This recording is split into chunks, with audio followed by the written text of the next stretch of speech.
मित्रांनो, NCERTने 1759चा अटक टू कटक हा मराठ्यांचा गौरवशाली इतिहास दाखवणारा नकाशा NCERTच्या पुस्तकातून हटवलाय.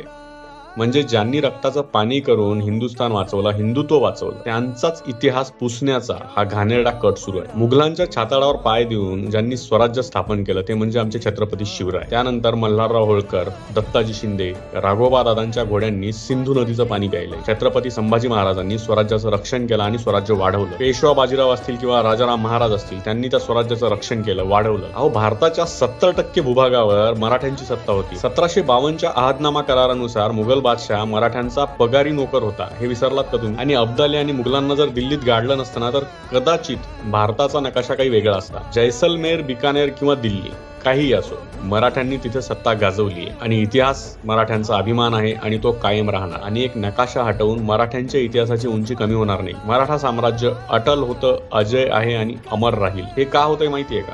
काही राजपूत घराण्यांना हे मान्यच नाहीये की मराठ्यांची सत्ता त्यांच्यावर होती म्हणून. मराठ्यांनो, स्वाभिमान जागा ठेवा आणि हा इतिहास प्रत्येक घराघरात पोचवा. जय महाराष्ट्र, जय शिवराय.